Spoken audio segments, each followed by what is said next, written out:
여러분, 약속이 뭡니까? 우리가 약속을 많이 하며 살아가지 않습니까? 제가 국어 사전에 약속이 뭔가를 찾아봤어요. 약속이란 장래의 일을 상대방과 미리 정하여 어기지 않을 것을 다짐하는 것, 이렇게 나와 있습니다. 하나님은 아브라함과 약속을 하셨습니다. 어떤 약속을 하셨습니까? 사라를 통하여 반드시 아들을 주시겠다, 이런 약속을 하셨습니다. 하나님과 아브라함이 했던 이 약속이 오늘 본문에서 보면 그 약속이 이제 성취가 되는 그런 말씀이 되겠습니다. 우리도 매일 많은 약속들을 하면서 살아가고 있다고 봅니다. 그러나 우리는 우리가 했던 약속도 다 지키지 못할 때가 얼마나 많습니까? 특별히 교회에서 취임하면서 하나님 앞에 손들고 약속합니다. 내가 이 교회의 직분자로 취임하면 여기서 평생 하나님을 섬기기로 약속드립니다, 이겁니다. 하지만 대부분의 사람들은 그 약속을 다 끝까지 지키지 못하고 도중에 이런 일로 저런 일로 약속을 깨고 떠나는 경우가 많습니다. 뿐만 아니라 부부 간의 약속도, 친구 간의 약속도, 이웃 간의 약속도 내 이익을 따라 헌신자처럼 버리는 경우가 많이 있습니다.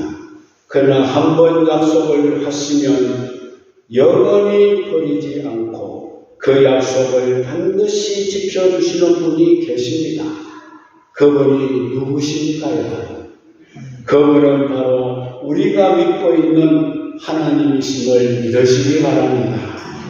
하나님은 반드시 자신이 우리에게 하셨던 약속은 지켜주시는 하나님인 것을 믿습니다.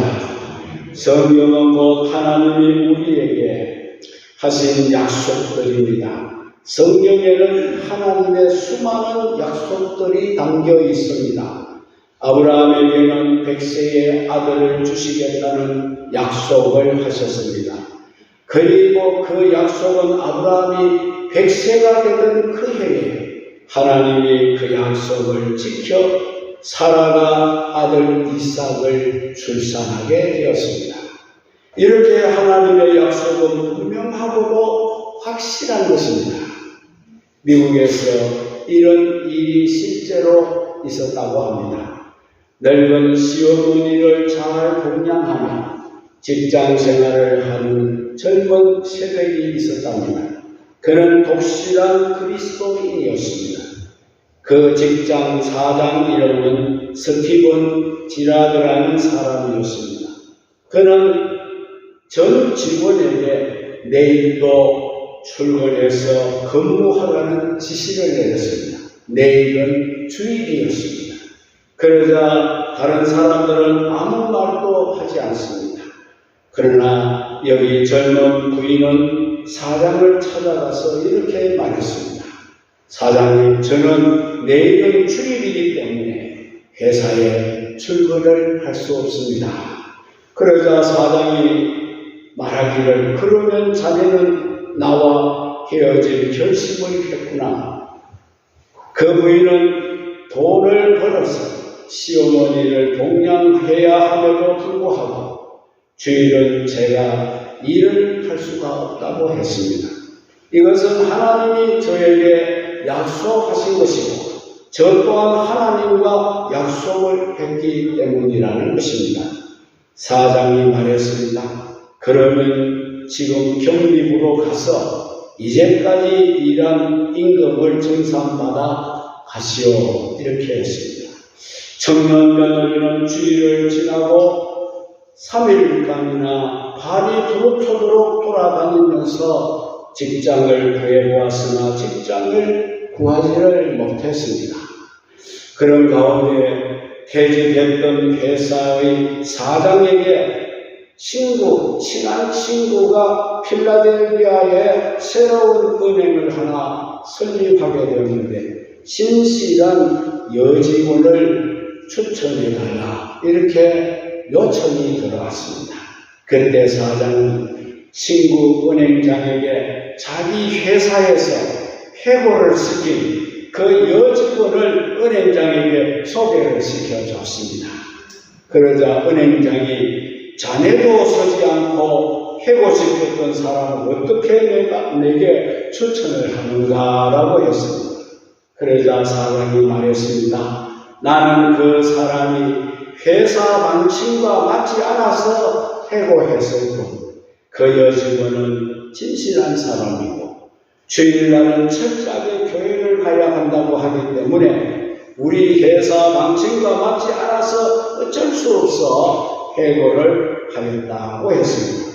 그러나 이 여직원은 그리고 사장이 말하기를 이 여직원은 자기 형편에 따라서 신념과 원칙을 바꾸지 않는 그런 사람이라서 새롭게 차리는 은행에 돈을 그런 사람에게 믿고 맡길 수 있지 않겠는가라고 이제 추천을 한다고 했습니다. 그러자 은행장은 그 여직원을 새 은행 직원으로 이제 발탁을 해서 은행의 금전을 맡기게 되었다고 합니다. 그러니 여직원에게는 어떻습니까? 전에 다녔던 직장보다 훨씬 더 좋은 직장으로 하나님이 자리를 옮겨주셨고 주일을 마음껏 성수하며 근무하게 되었다는 것입니다. 하나님이 약속하신 그 약속을 굳게 믿고 신앙생활을 하니 하나님이 더 좋은 길로 인도해 주신 줄로 믿습니다. 하나님은 지금도 우리에게 약속하십니다. 너희들이 내 약속을 믿고 그대로 지키고 따르면 내가 약속한 그대로 너희에게 이제 지켜주시겠다고 하였습니다. 그러므로 우리는 이 하나님의 약속을 굳게 믿어야 됩니까? 믿어야 됩니까? 믿어야 됩니다. 믿습니까? 그러면 어떻게 이 약속을 이루어 주신다고 하셨습니까? 첫 번째는 하나님의 약속의 말씀은 하나님이 말씀하신 그대로 이루어 주신다고 하셨습니다. 1절에 보시면 여호와께서 말씀하신 대로 사라를 돌보셨고 여호와께서 말씀하신 대로 사라에게 행하였으므로 이렇게 말씀하고 있습니다. 여기 특이한 말씀이 뭡니까? 말씀하신 대로입니다. 이 말씀을 2번이나 언급하여 반복해서 말씀하고 있습니다. 그렇습니다. 하나님은 자기가 말씀하신 대로 그 말씀을 반드시 이루어 주시는 분이시라는 사실을 믿으시기 바랍니다. 더하거나 모자라지도 않고 1.1핵도 틀림이 없고 그대로 성취해 주시는 분입니다. 그리고 그 말씀은 변하지 않습니다. 또한 수정되지도 않습니다. 천지는 없어지겠으나 내 말은 1.1핵도 없어지지 아니하고 다 이루게 되리라고 하셨습니다. 신명기 7장 8절로 9절에 보시게 되면은 하나님의 말씀은 변하지 않고 다 이루어지게 되므로 그 말씀을 우리에게 어떻게 하라고 말씀하고 계십니까? 너는 그것을 내 손목에 메어 기호로 삼으며 내 미간에 붙여 표로 삼고라고 했습니다. 9절에도 보면 또 내 집 문설주와 바깥문에 기록할지니라고 말씀했습니다. 이 말씀은 하나님의 약속은 반드시 성취되는 말씀이기 때문에 한시도 너희들이 잊어버리지 말고 들어가며 나가며 그 말씀을 기억하고 살라는 뜻인 줄로 믿습니다. 그렇습니다. 하나님의 말씀은 말씀하신 대로 성취가 되기 때문에 그 말씀을 우리도 꼭 잊지 말고 기억하고 지키고 살아야 할 줄로 믿으시기 바랍니다. 잠언 29장 25절에 사람을 두려워하게 되면은 올무에 걸리게 되거니와 여호와를 의지하는 자는 안전하리라 말씀했습니다. 이 말씀의 의미는 사람을 금되게 되면 올무에 걸리게 된다는 것입니다. 그러나 하나님을 의지하면은 안전하게 되리라고 말씀하신 것입니다. 하나님을 의지한다는 말은 곧 하나님의 약속을 믿고 의지한다는 말씀입니다. 사람을 의지하게 되면 겁이 많을 수밖에 없습니다. 왜냐하면 마음을 놓을 수가 없습니다. 왜냐하면 내가 의지하는 그 사람은 나를 안전하게 지켜줄 수 없는 사람이기 때문이라는 것입니다. 그러나 하나님을 의지하게 되면 하나님은 자신이 말씀하신 대로 반드시 지키시는 분이시기 때문에 우리가 안전하게 된다는 사실을 믿으시기 바랍니다. 우리는 불가항력적인 사고를 당한 이웃들에게 뒤늦게 해줄 수 있는 말이 있다면 무슨 말을 합니까? 지켜주지 못해서 미안해. 이 말을 한다는 것입니다. 그렇습니다. 사람은 우리를 지켜줄 수 없는 존재입니다. 내가 너를 지켜주겠다고 아무리 말을 할지라도 그 말에 책임을 지고 지켜줄 수는 없는 것이 바로 사람이라는 것입니다. 그러므로 지켜줄 수 없고 자기가 말한 그 말에 책임을 지지 못할 사람을 의지하지 말고 하나님을 의지하라. 솔로몬이 말씀하신 줄로 믿으시기 바랍니다. 결국 사람은 아무도 지켜주지 못합니다. 여러분이 누굴 지켜줄 줄 아십니까? 결국은 아무도 지켜줄 수가 없다는 겁니다. 오직 하나님만이 나를 지켜주실 수 있다는 것을 여러분들이 믿으시기를 바랍니다.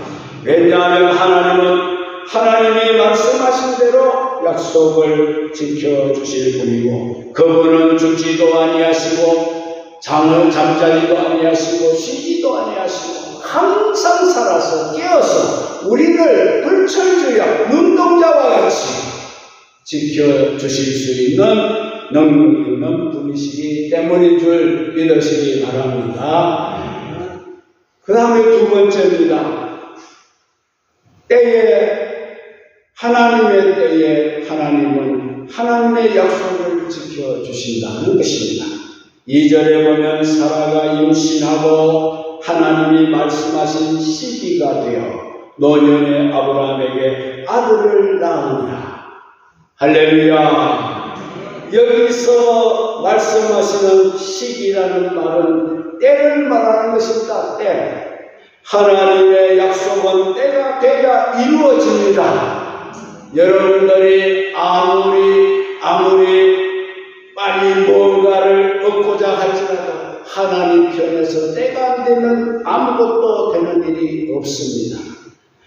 아브라함도 하나님의 때를 기다리지 못해서 하가를 첩으로 들여서 그 첩을 통하여서 이스마엘이라는 아들을 얻었으나 그 이스마엘은 결국 유업을 잊지를 못하게 되었고 결국에는 하나님의 때가 되어 사라를 통하여 아들을 낳게 하시고 하나님의 약속을 이루게 된 줄로 믿습니다. 하나님이 약속을 하셨고 아브라함이 그 약속을 받았다면 아브라함이 느긋하게 하나님의 때를 기다렸어야만 마땅한 일인데 아브라함과 사라는 조급한 나머지 하가를 사라가 자기 남편에게 추천하고 아브라함은 아내의 추천을 받아들여 하가를 첩으로 맞아들이게 되었습니다. 아브라함과 사라가 기다리지를 못하고 조급한 마음에 하가를 맞이하고 얻은 자식 이스마엘의 후예가 지금 어떤 결과를 낳고 있으며 세계에 미치는 영향이 어떤 것입니까? 이스라엘은 이삭의 자식들입니다. 아브라함, 아랍 족속은 다 이스마엘의 자손들입니다. 이들은 조상, 꼭대기로 올라가면 한 조상입니다. 그러나 이들은 천천지 원수지간입니다. 지금도 중동에는 전쟁 중이지 않습니까? 심각합니다. 여러분들이 기도하셔야 됩니다. 기름값이 4%나 급등을 하고 지금 세계 경제가 어떻게 될지 모르고 있습니다. 형제간의 전쟁이 일어났습니다. 지금 이스라엘과 이란이 전면전으로 갈 그런 공상이 크다는 것입니다. 그렇게 되면 여기에 미국이 가담하게 되고 또한 중국도 가담하게 되고 러시아도 가담하고 유럽이 가담하게 되면 세계 3차 대전이 날 수 있는 것입니다. 결국 아브라함의 후손이 지구 멸망의 원인을 제공하는 것이 되고 말았다는 것입니다. 하나님의 약속을 기다리지 않고 인위적인 방법으로 얻은 자식은 이렇게 분쟁의 씨앗, 죽음의 씨앗이 되고 마는 것입니다. 그러므로 여러분들도 언제나 하나님의 약속을 믿고 하나님의 때를 기다릴 줄 아는 성도가 되시기를 주의 이름으로 축원합니다. 왜 빨리 안 되느냐고 그러지 마시고 아버지 아직 때가 안 됐구나 이렇게 생각하면 너긋하게 기다릴 수가 있습니다. 성급하게 기다리지 못하고 인간의 생각으로 일을 하게 될 때는 반드시 그 일의 끝이 말할 수 없는 후유증을 낳게 될 것이고 불행의 씨앗이 된다는 것입니다. 그러므로 우리는 언제나 하나님의 때를 기다리며 살아가야 할 줄로 믿습니다. 우화 가운데 재밌는 이야기가 있어 제가 소개를 하려고 합니다.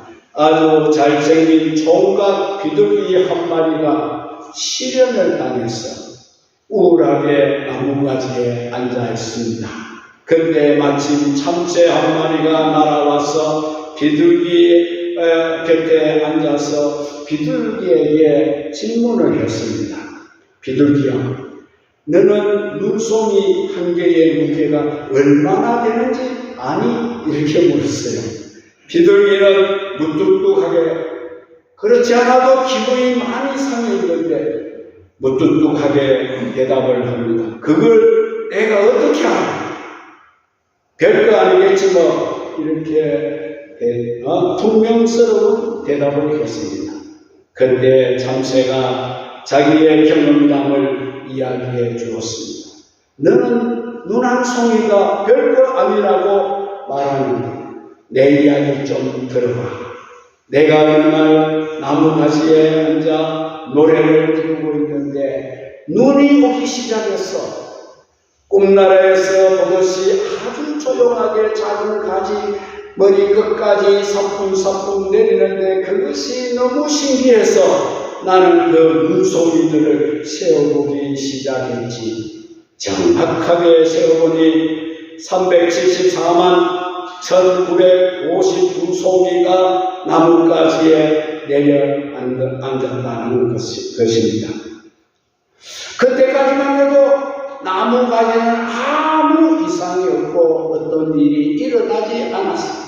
그런데 그 다음 한 송이가 나무가지에 내려앉자마자 나무가지가 부러지고 말았다는 것이에요.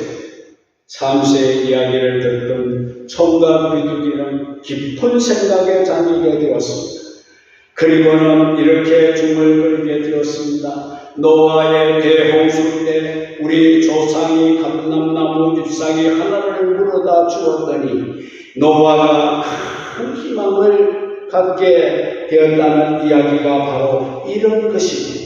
무에 가까운 물송이 한 개의 무게, 지극히 보잘것없는 감람나무 잎 하나의 가치. 그렇지, 나도 한 번 더 해보자. 그래서 11번 퇴짜를 받고 12번째 거절당했던 처녀 비둘기를 찾아가서 용기 있게 또 청혼을 했습니다. 12번째 했더니 처녀 비둘기가 그 청혼을 수락해서 둘이가 결혼하고 잘 살았다는 것입니다.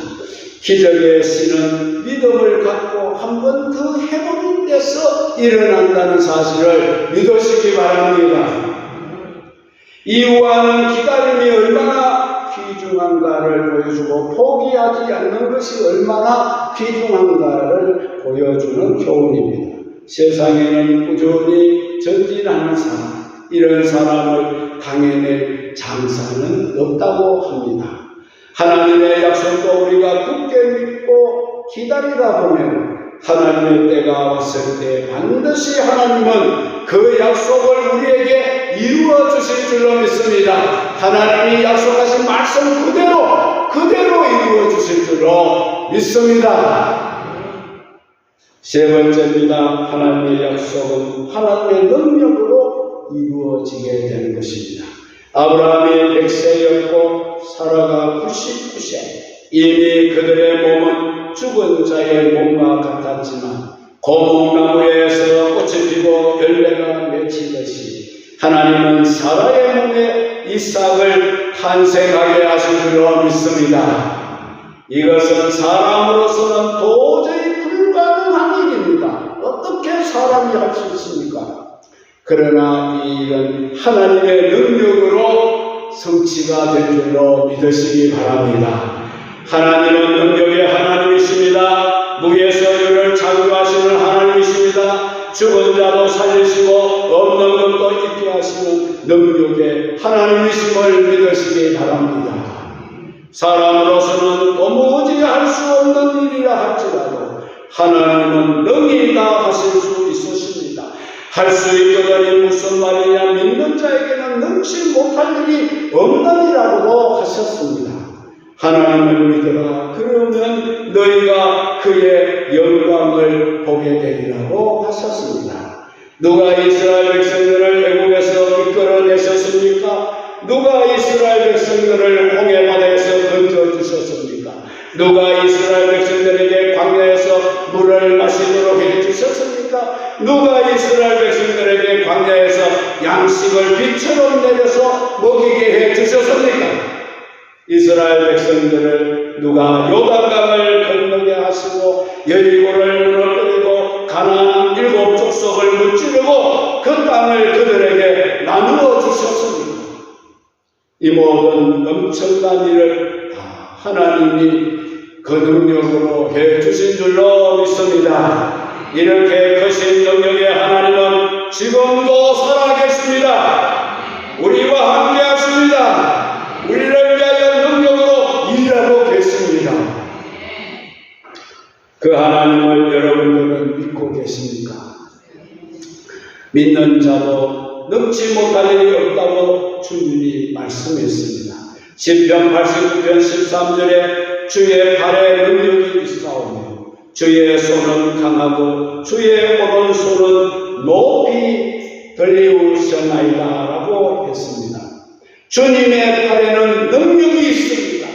주님의 손은 강한 손입니다. 주의 오른손은 높이 들려지는 손이라고 했습니다. 그 발이 우리를 건져주실 것이고 그 손이 우리를 굳게 잡아주실 것이며 우리를 높이 들어 승리하게 해주실 줄로 믿습니다. 이제 말씀을 맺습니다. 여러분, 하나님이 우리에게 하신 약속은 반드시 지켜주신다는 것을 믿으시기 바랍니다. 말씀대로 이루어 주시고 하나님이 때가 되면 이루어 주시고 하나님의 능력으로 이루어 주십니다.